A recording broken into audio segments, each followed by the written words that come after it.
కానీ కానీ గిని ఏం వద్దొదినా. నాకు మీ మీద కొంచెం కూడా నమ్మకం లేదు. ఎందుకంటే నాకు బాగా తెలుసు ధ్రువుని జైలుకి పంపించింది కూడా మీరే కదా.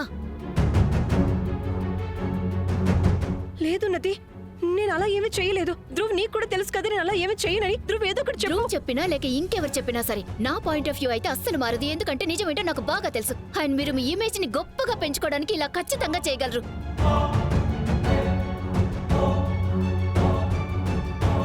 అసలు ఇదేం పద్ధతి ఉన్నతి? రేఖతో ఎలాగైనా మాట్లాడేది? ధ్రువ్, నువ్వు ఉన్నతికి ఏమి చెప్పవేంటి? ధ్రువ్ చెప్తాడు లేడీ, ఖచ్చితంగా చెప్తాడు. కానీ మీతోనే. అసలు మీరిద్దరు ఈ టైంలో మా బెడ్రూమ్ లో ఏం చేస్తున్నారు? ఈ ఇంట్లో హస్బెండ్ అండ్ వైఫ్ కి ప్రైవసీ అనేది దొరుకుతుందా లేదా? చూడండి, తనకి ఎన్ని దెబ్బలు తగిలాయో, తన పరిస్థితి ఎలా ఉందో. ఇప్పుడు నా హస్బెండ్ కి రెస్ట్ కావాలి. సో మీరిద్దరు నా గది నుంచి బయటికి వెళ్ళండి. అండ్ రేఖ వదినా, మీరు ఈ గదిలో నుంచే కాదు, మీరు ఈ ఇంటి నుంచి, మా జీవితాల్లో నుంచి బయటికి పోండి. ఎందుకంటే నా హస్బెండ్ కి మీరు ఇక్కడికి రావడం అస్సలు ఇష్టం లేదు. సో ప్లీజ్ వెళ్ళండి. మీకు వినిపించలేదా ఏంటి? చెప్పేది మీకే, వెళ్ళండి. మీరిలా చెప్తే వినరు కదా. ఉన్నతి,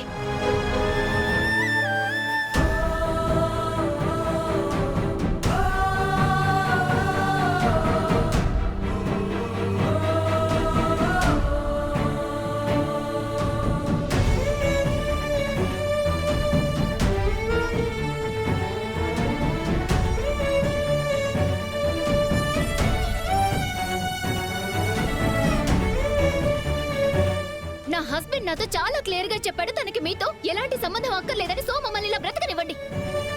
మీకు ఒక తమ్ముడున్నాడని కూడా మర్చిపోండి.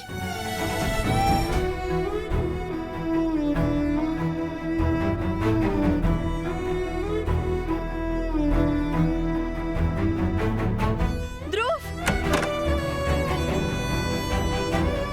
ధ్రువ్, ధ్రువ్ ప్లీజ్ ఒక్కసారి నా మాట విను. ధ్రువ్ ఒక్కసారి మీ అక్క మాట విను ప్లీజ్.